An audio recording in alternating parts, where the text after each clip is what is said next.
भैया हम मनोज कुमार रवि सब श्रोता बंधु के गोड़ छूके गोड़ लगातानी खानपुर बत्ती से जिला पंचायत पद के प्रत्याशी हम मनोज कुमार रवि आप लोगन के सशक्त प्रणाम बंदगी गोड़ छूके गोड़ लगातानी।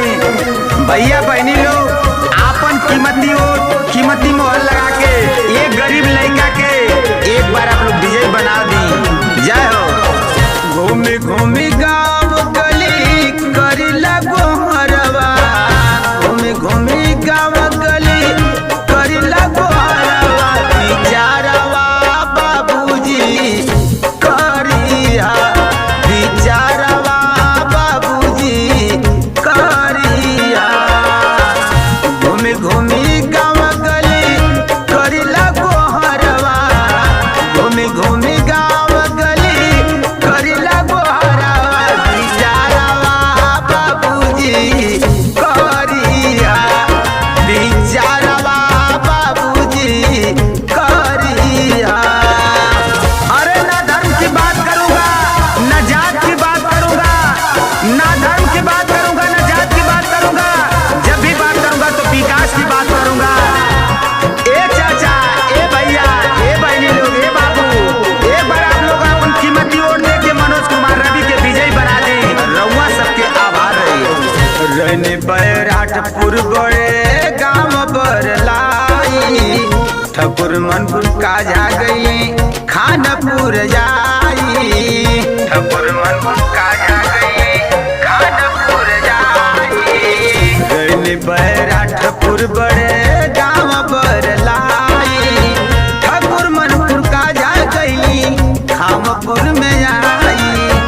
सलाहाबाद बेलचवरा घुमली गौवा अक्षरवा, सलाहाबाद बेलचवरा घुमली गौवा अक्षरवा, बिचारवा बाबूजी करिया, बिचारवा माताजी करिया। खानपुर बत्ती से जिला पंचायत पद के प्रत्याशी मनोज कुमार रवि के अपन आशीर्वाद देके अपन दुलार देके आप लोग एक बार जिता दें।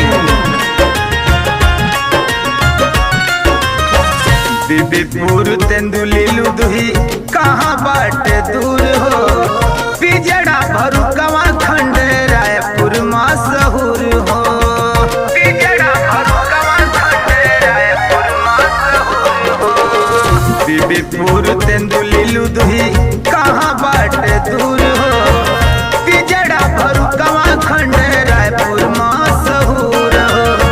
बढ़वना से हरपुर होती गई बड़ी हरवा, बढ़वना से हरपुर होती गई बड़ी हरवा, बिचारवा बाबूजी करिया, बिचारवा माता लोग करिया। मनोज कुमार रवि जो था वही रहेगा। ये चाचा, ये चाची, ये भैया, जीतने के बाद जो आप लोग कहिएगा वही करेगा। एक बार आप लोग मनोज कुमार रवि के अपन कीमती वोट दे के विजयी बना दी।